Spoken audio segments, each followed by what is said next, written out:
Good afternoon. How are you? Well, there's thunder. I haven't seen any lightning. So it must be at a distance. And so I don't know how much time I have before it rains, although it looks like it's going to rain. Thomas Jefferson says it's 87 degrees out, and the humidity is 58%, and the wind is a hovering 3.4 miles an hour. So that's that. Storm clouds hang over more than the sleepy community of Lovettsville, Virginia, the area where I'm walking in northern Loudoun County right now, near the Potomac River, amidst the trees that are green as could be, greener here than any other place. I'm not going to do a Paul Bunyan speech. I am going to say that we have big trouble in Washington, D.C., but that comes as no surprise.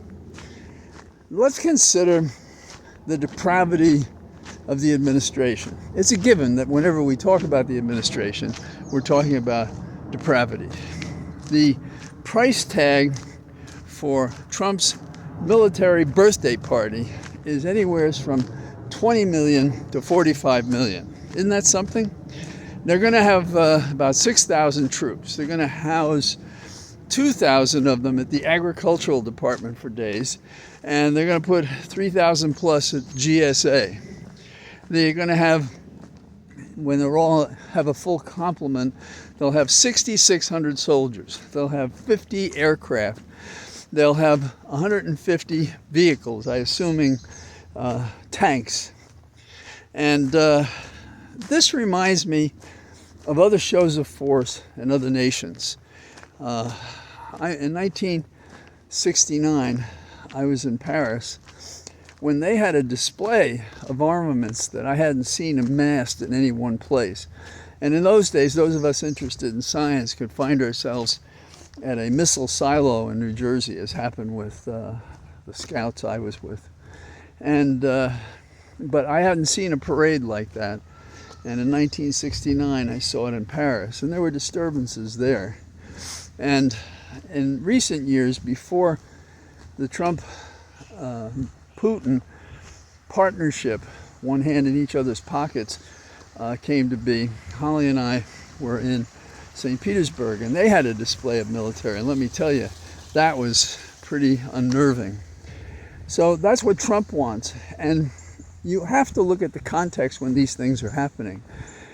You often see the con man, grifter, dictator trying to force us to focus on an aspect that is seemingly normal and neutral.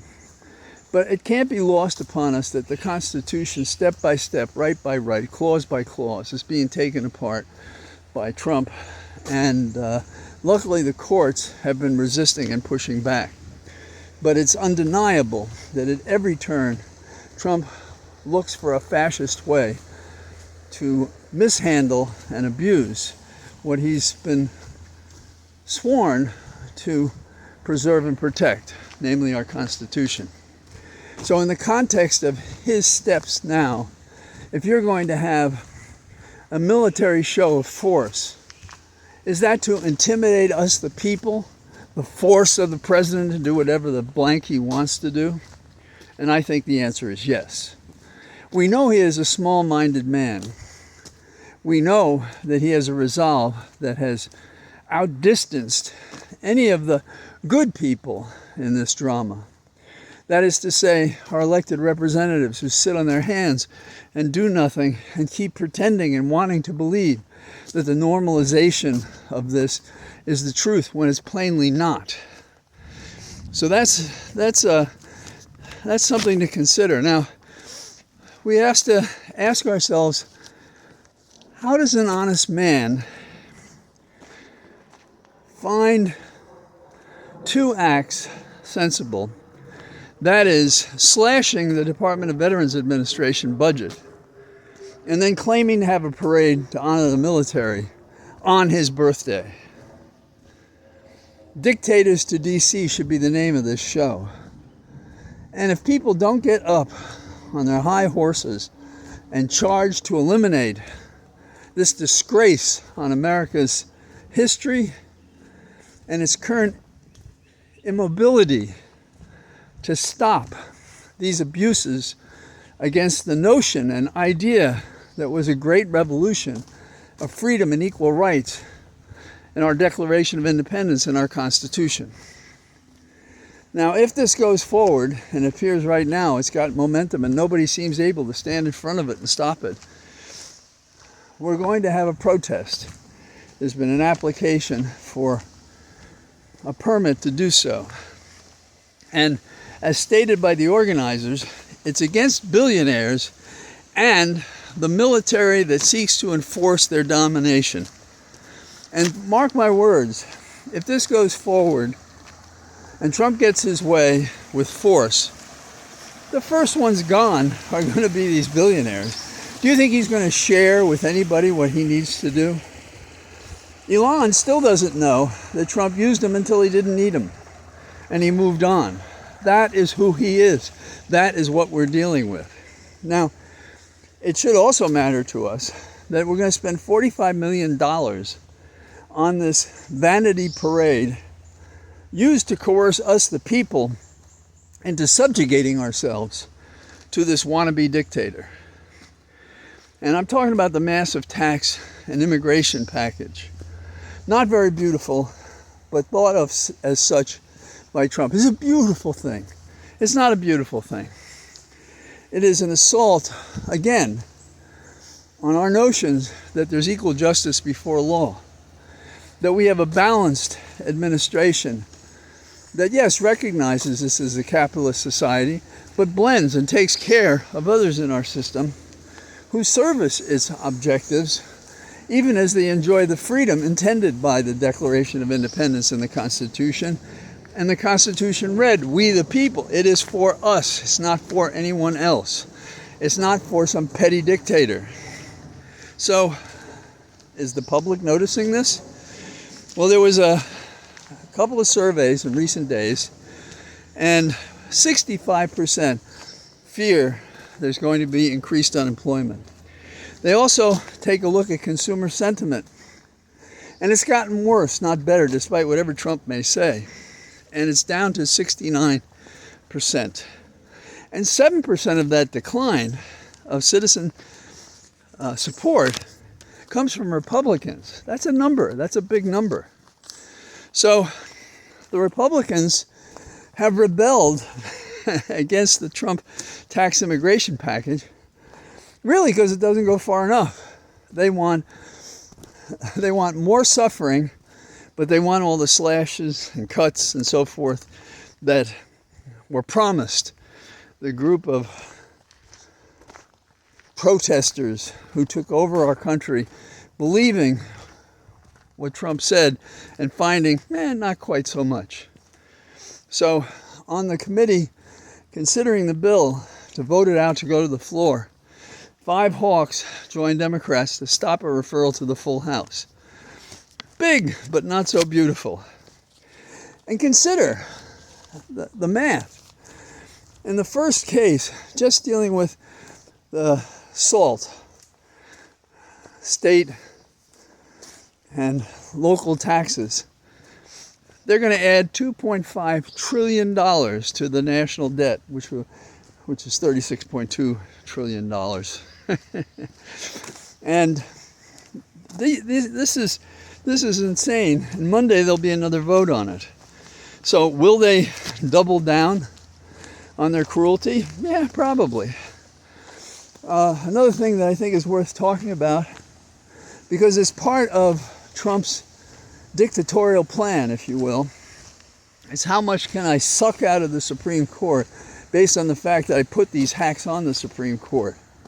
And he keeps torturing their identity crisis, in which they want to have a legacy of being so great, when in fact they're foul.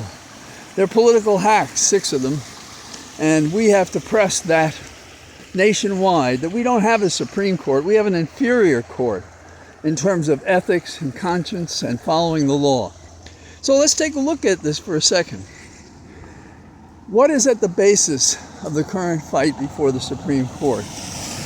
There are several, of course, but here's one.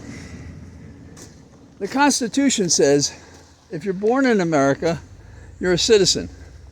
That's it. That is the whole thing.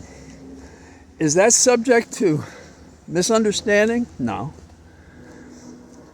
And why do we have anybody discussing that in the Supreme Court? And by the way, as it's in the Constitution, who is exempted from following that rule? No one. Everyone is subject to that element of the Constitution that says, if you're born here, you're a citizen. Thank you very much. Next. What is the other argument they tried to use in the Supreme Court to get around the plain meaning and words of our Constitution? And the answer is, they said, well, it's only one court saying that. Now let's talk a little bit about how the Supreme, now inferior court deals with these problems. Say I'm in New York. I'm from New York originally. I'm still admitted to the bar there. I'm in New York and I'm a judge, which I'm not. And this case comes before me. And I make a decision that says, sorry, birthright is just born here. Next. Now somebody in D.C., say it's the great-grandson of Alito, who's a judge on the D.C. Circuit Court, don't know how he got there, and he says, no, we don't have to follow what New York does. We're a separate court. Now, believe it or not, the Constitution and the rules of the court deal with that. If in two different circuits there are different decisions, the Supreme Court, now made less supreme and more inferior, the Supreme Court has a basis to reconcile these two different circuits with different approaches. That's it. Now, I didn't listen to the entire argument. I haven't read the papers. Why isn't that part of the argument? Why is this so complicated? They talk about Philadelphia lawyers, and I don't know why it should be limited by geography. But how is this so complicated? How many meetings in your life have you gone to in which you think the whole matter could be solved in 5 minutes, and the meeting goes for 2 to 5 hours and reaches the result that you thought should occur in the first 5 minutes? Why isn't this discussion that? And it's because power has become a cancer on the regularity of the law and our Constitution. And the cancer is to destroy common sense, to replace it with befuddled emotion and false premises and thin arguments to get to a result. The means justifies the ends. That's it. And that's what we're up against. And that's why flooding Washington, D.C.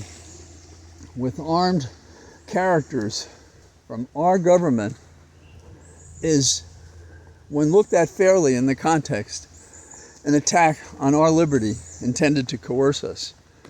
Now, while we're on this, Trump must be getting lots of threats, because Comey, former FBI head, apparently on a beach, took a picture of something he observed that basically said, let's get rid of Trump.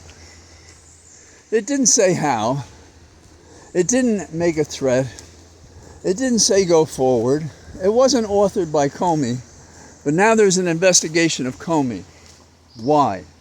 They are desperate to win support for their dictatorship. And they think by going against Comey in this bullshit charge that they'll achieve that. I think what we will see, maybe just because of the economy, but also because of the identity crisis between wasting and spending money on a worship of a man unworthy even to open the door for as a courtesy in New York or anyplace else. And we have to pull that line. I and you probably were brought up, you say yes sir, no sir, yes ma'am, no ma'am. You ask for permission to speak. a whole variety of things. Trump knows none of those things. Never did care for any of those things. Oh, he can turn on the charm. And that's an alert system that he's about to try to manipulate you, as he's trying to manipulate our entire government. And so many people stand by. They will not be burnished by the challenge to their courage to do the right thing. They will be remembered in their death as worthless individuals who never should have held a public office. But we don't have time to chase them. We have to find ways to support the democracy that we cherish, and that is the promise of our founding fathers and the women after that. And so that's what I got to say, and I guess it's going to rain soon. So I say goodbye from the Cathedral of Trees. Talk to you tomorrow. Bye-bye.